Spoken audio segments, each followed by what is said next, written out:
السلام علیکم کسان بھائیوں، خوش آمدید۔ میں ہوں رانا محمد نواز اور کلینک ایگرو فارم کی جانب سے آپ کی خدمت میں حاضر ہوں۔ آج ہم مونگ پھلی کی کاشت برانی علاقوں اور آب پاش علاقوں کے اندر کرنے کے بارے میں شروع سے لے کر آخر تک تمام معلومات، تمام سوالوں کے جواب دینے کی کوشش کریں گے۔ مونگ پھلی کی فصل صرف برانی علاقوں کی کاشت کے لیے فصل نہیں ہے۔ اگر آپ کے آب پاش علاقوں کے اندر مونگ پھلی کی فصل کاشت کرنے کی مناسبت سے زمینیں ہیں تو آپ وہاں مونگ پھلی کی فصل کاشت کر کے اس سے دگنی پیداوار حاصل کر سکتے ہیں۔ مونگ پھلی برانی علاقوں میں موسم خریف کی ایک اہم اور نقد آور فصل ہے۔ خاص طور پر خطہ پوٹھوہار میں موسم خریف کی کوئی بھی فصل اتنی زیادہ پیداوار نہیں دیتی جتنی نقد آمدنی مونگ پھلی کی فصل سے حاصل کی جاتی ہے۔ مونگ پھلی کے بیج میں 44 سے 56% اعلیٰ معیار کا کھانے والا تیل اور 22 سے 30% پروٹین پائے جاتے ہیں۔ اس کا غذائی استعمال صحت اور تندرستی کو برقرار رکھنے کے لیے مفید ثابت ہوتا ہے اور پوری دنیا کے اندر مونگ پھلی کو بہت شوق سے کھایا جاتا ہے اور اس کو غریب کا بادام اور ڈرائی فروٹ بھی کہا جاتا ہے۔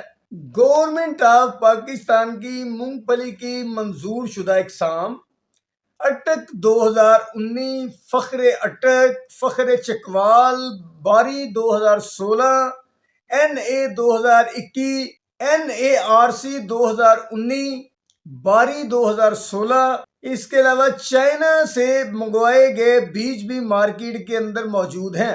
آب و ہوا مونگ پھلی کی کاشت کے لیے گرم و مرطوب آب و ہوا موزوں ہے اور دوران بڑھوتری مناسب وقفوں کے ساتھ اگر بارش ہوتی رہتی ہے تو یہ مونگ پھلی کی نشو و نما کے لیے بہت ضروری ہے۔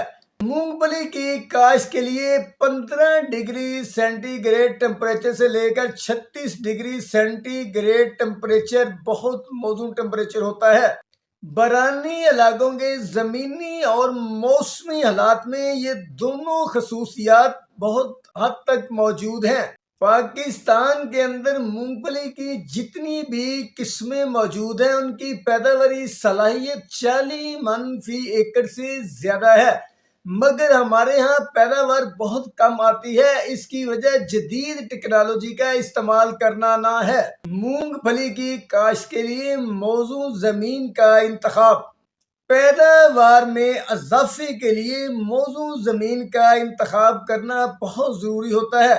مونگ پھلی کی کاشت کے لیے ریتلی میرا زمین نہایت موزوں ہے، کیونکہ نرم اور بربری ہونے کی بدولت ایسی زمین میں پودوں کی سوئیاں بآسانی داخل ہو جاتی ہیں، جس سے مونگ پھلی کی نشو و نما بہت بہتر انداز میں ہوتی ہے۔ بہت زیادہ سخت زمین اور کلراٹھی زمینوں کے علاوہ مونگ پھلی تقریباً ہر قسم کی زمین پر کاشت کی جا سکتی ہے۔ زمین کی تیاری۔ مونگ پھلی کی کاشت کے لیے 3 یا 4 مرتبہ ہل چلانے کی ضرورت ہوتی ہے۔ پہلی مرتبہ جنوری کے اول یا فروری کے اول میں ایک دفعہ گہرا ہل چلانا چاہیے تاکہ بارشوں کا پانی زمین میں زیادہ سے زیادہ مقدار میں جذب ہو کر دیر تک محفوظ رہ سکے۔ اس کے بعد بارش ہونے کے بعد جب بھی زمین وتر میں آئے تو 2 دفعہ عام ہل چلا لے اور سہاگا دے دے۔ کاشت کا وقت آنے پر زمین کی آخری تیاری سے پہلے بذریعہ ڈرل کھادیں وغیرہ زمین کے اندر ڈال لیں۔ اگر ڈرل دستیاب نہ ہو تو بذریعہ چھٹا بکھیر کر ایک دفعہ عام ہل چلا کر سہاگا دینا چاہیے۔ اس عمل سے کھیت کی سطح ہموار، نرم اور بربری ہو جائے گی اور زمین میں محفوظ وتر زمین کی اوپر والی سطح پر آ جائے گا اور فصل کے اگاؤ اور ابتدائی نشو و نما میں مددگار ثابت ہوگا۔ مونگ پھلی کی کاشت کے لیے بیج کا انتخاب۔ پیداوار کے اعلیٰ معیار کو برقرار رکھنے کا انحصار معیاری بیج کے استعمال پر ہوتا ہے۔ لہذا مونگ پھلی کی کاشت کے لیے بیج بلحاظ قسم صحت مند اور 90% اگاؤ والا ہونا چاہیے۔ بیج زیادہ پرانا نہیں ہونا چاہیے۔ پھلیوں سے زیادہ دیر پہلے نکالے گئے بیج کی اگاؤ کی جو قوت ہے وہ کم پڑ جاتی ہے۔ گریوں کے اوپر والے گلابی رنگ کے باریک چھلکے کا صحیح سلامت ہونا ضروری ہے۔ ٹوٹے یا اترے ہوئے چھلکے والے بیج نہیں اگتے ہیں۔ بیج کو پھپھوندی کش زہر ضرور لگائیں۔ بیج کو کاشت سے پہلے تھائیوفریڈ میتھائل یا ٹاپسنم ضرور لگائیں۔ بیج کو زہر لگانے سے مونگ پھلی کی فصل کے اندر آنے والی جلساؤ کی جراثیمی بیماریاں نہیں آئیں گی۔ شرح بیج 70 کلو گرام پھلیاں، ان میں سے تقریباً 40 کلو گرام گریاں نکل آئیں گی۔ 40 کلو گرام گریاں فی ایکڑ بیج استعمال کریں۔ مونگ پھلی کی فصل سے بھرپور پیداوار حاصل کرنے کے لیے کھیت کے اندر پودوں کی 60,000 فی ایکڑ تعداد کا ہونا بہت ضروری ہے۔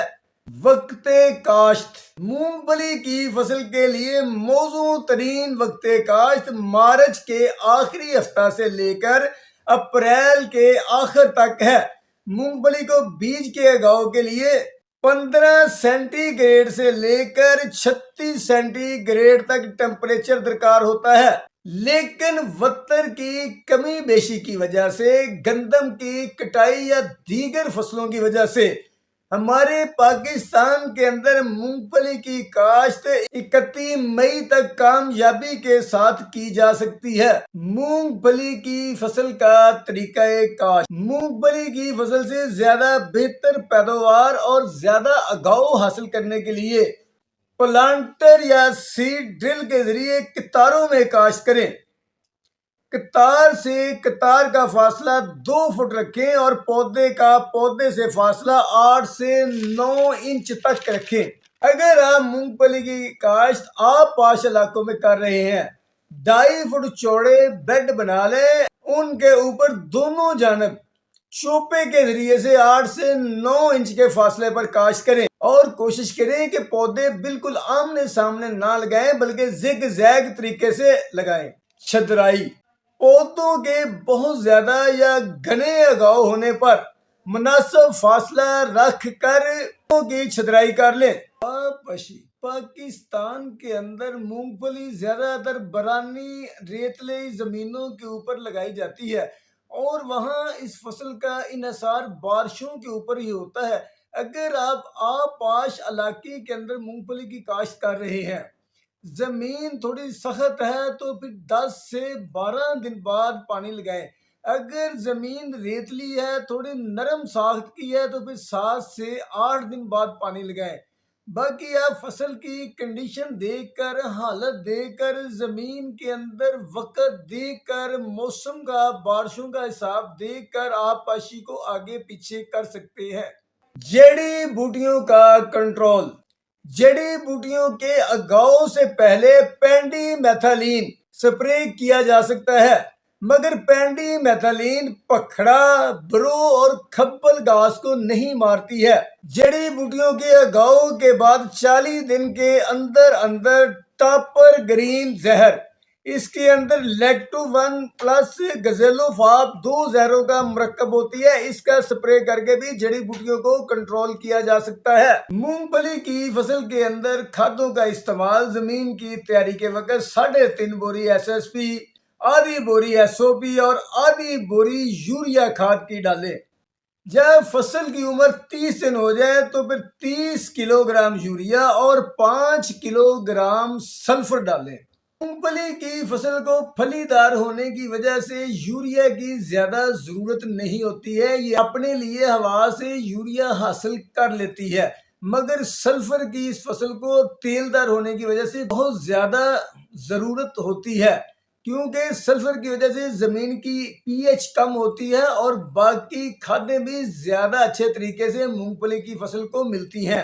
مونگ پھلی کی فصل کے اندر جپسم کا استعمال جب فصل پھول نکال رہی ہو تو مونگ پھلی کی فصل کے اندر 200 کلو گرام فی ایکڑ کے حساب سے جپسم ضرور ڈالیں۔ جپسم کے استعمال سے زمین نرم اور بربری ہو جاتی ہے، اور جپسم کے اندر کیلشیم اور سلفر بھی موجود ہوتے ہیں جو کہ فصل کو ملتے ہیں، اور فصل کی پیداواری صلاحیت بڑھ جاتی ہے۔ آسانی کے ساتھ مونگ پھلی کی فصل کی سوئیاں زمین کے اندر داخل ہو جاتی ہیں۔ مونگ پھلی کی فصل کے اندر گوڈی کرنا کیسا ہے؟ مونگ پھلی کی فصل سے جڑی بوٹیوں کی تلفی کے لیے گوڈی کی جا سکتی ہے۔ مونگ پھلی کی فصل کے اندر جڑی بوٹیوں کی تلفی کے لیے کاشت کے 3 سے 4 ہفتے بعد گوڈی کریں۔ دوسری گوڈی اس وقت کریں جب فصل پھول نکال رہی ہو، تاکہ پھولوں سے نکلنے والی سوئیاں آسانی سے زمین کے اندر داخل ہو سکیں۔ یہاں یہ ایک بات یاد رکھنی ہے، جس وقت فصل سوئیاں نکال رہی ہو تو اس وقت زمین کو قطعاً نہ چھیڑیں۔ اگر اس وقت آپ زمین کی گوڈی کریں گے یا زمین کو چھیڑیں گے تو اس سے فصل کی پیداواری صلاحیت کم ہو جائے گی اور فصل سے نکلنے والی سوئیاں بری طرح متاثر ہوں گی۔ مونگ پھلی کی فصل کے اوپر آنے والی بیماریاں: پتوں کا نقطہ نما جلساؤ، پودوں کا جلساؤ، تنے کا گلاؤ، پودوں کا مرجاؤ وغیرہ ہیں۔ اگر آپ بیج کو زرعی زہر لگا کر کاشت کرتے ہیں تو اس کی وجہ سے فصل کے اوپر کم سے کم بیماریاں آتی ہیں۔ اگر فصل کے اوپر بیماری آ جائے تو آپ بیماری کو دیکھ کر اچھے فنجی سائڈ زہر کا استعمال کریں تو مونگ پھلی کی فصل کے اوپر آنے والی جلساؤ کی بیماریوں کو کنٹرول کیا جا سکتا ہے۔ آپ پہلے یا دوسرے پانی کے ساتھ 800 گرام تھائیوفینیٹ میتھائل کو فلڈ کر دیں تو اس سے بھی مونگ پھلی کی فصل کے اوپر آنے والی جلساؤ کی بیماریوں کو کنٹرول کیا جا سکتا ہے۔ مونگ پھلی کی فصل پر کیڑے بھی آتے ہیں: دیمک، ٹوکا، چور کیڑا، بالدار سنڈی، اور اس کے علاوہ موذی جانور جس میں چوہے، سیہ، جنگلی سور بھی شامل ہیں، یہ بھی مونگ پھلی کی فصل کو خراب کرتے ہیں۔ آپ کیڑوں کو دیکھ کر فصل کی مطابقت سے ان کے اوپر کسی بھی اچھی کمپنی کی زرعی زہر کا سپرے کریں تو آپ ان کیڑوں سے، جانوروں سے کنٹرول حاصل کر سکتے ہیں۔ مونگ پھلی کی برداشت کے لیے موزوں وقت: فصل کی برداشت کے لیے موزوں وقت کا انتخاب بہت ضروری ہوتا ہے۔ وقت سے پہلے برداشت کی صورت میں پھلیوں کی تعداد کچی زیادہ ہونے کی وجہ سے پیداوار متاثر ہوتی ہے، جبکہ تاخیر کی صورت میں پھلیوں کا رنگ سیاہ ہو جاتا ہے اور معیار کم ہونے کی وجہ سے قیمت کم ہو جاتی ہے۔ جب فصل کے پتے خشک ہونا شروع ہو جائیں، کھیت کے مختلف حصوں سے پودے اکھاڑ کر ان کا جائزہ لیں۔ اگر پھلیوں کے چھلکے کا اندرونی حصہ گہرے بھورے رنگ کا اور گری کا رنگ گلابی ہو جائے تو فصل پکی ہوئی ہے اور کٹائی کے لیے تیار ہے۔ جب 3/4 سے زیادہ پھلیاں پکی ہوئی ہوں تو فصل کی کٹائی کر لیں۔ مونگ پھلی کی فصل کی سفارش کردہ اقسام 6 ماہ کے اندر پک کر تقریباً تیار ہو جاتی ہے۔ مونگ پھلی کی برداشت کے لیے ہمیشہ ٹریکٹر ڈگر کا استعمال کریں، اس سے فصل کم ضائع ہوگی اور زیادہ سے زیادہ پیداوار کی وجہ سے آمدن زیادہ ہوگی۔ ٹریکٹر ڈگر اگر دستیاب نہ ہو تو کسولہ یا کسی کی مدد سے پودوں کو اکھاڑ کر ان سے پھلیاں علیحدہ کر لیں۔ زمین میں رہ جانے والی پھلیوں کو جلد اکٹھا کر لیا جائے تاکہ ان کی رنگت خراب نہ ہو۔ پھلیوں کو خشک کرنے کے لیے کم از کم 1 ہفتہ کے لیے صاف ستھری اور سخت جگہ پر دھوپ میں بکھیر دیں۔ پھلیوں کو ڈیریوں کی شکل میں رکھنے سے بھی ان کی رنگت اور کوالٹی متاثر ہوتی ہے۔ بارش اور شبنم کی نمی کی وجہ سے بھی پھلیوں کی حفاظت کی جائے اور کٹائی کی گئی ہوئی فصل سے تھریشر کی مدد سے مونگ پھلی کی پھلیوں کو علیحدہ کر لیں۔ خشک پھلیوں کو چھاج کے ذریعے سے یا ٹریکٹر سے چلنے والے پنکھے کے ذریعے سے صاف کر لینا چاہیے تاکہ کچی اور خالی پھلیاں علیحدہ ہو جائیں۔ جن پھلیوں کو ذخیرہ کرنا ہو انہیں مزید خشک کر کے صاف ستھری پاٹسن یا کپڑے کی بوریوں میں بھر کر سٹور کر لیں یا منڈی کے اندر فروخت کے لیے لے جائیں۔ تو کسان بھائیو، اگر آپ سمجھداری سے جدید پیداواری ٹیکنالوجی کو اپناتے ہوئے مونگ پھلی کی فصل کو تیار کر لیتے ہیں، پروان چڑھا لیتے ہیں، تو آپ 40 من سے زیادہ پیداوار حاصل کر سکتے ہیں۔ تو اس کے ساتھ ہی اگر آپ کو ہماری یہ ویڈیو پسند آئی ہے تو اس کو لائک اور شیئر ضرور کریں، اور پلیز ہمارے چینل کو سبسکرائب ضرور کریں۔ اللہ حافظ۔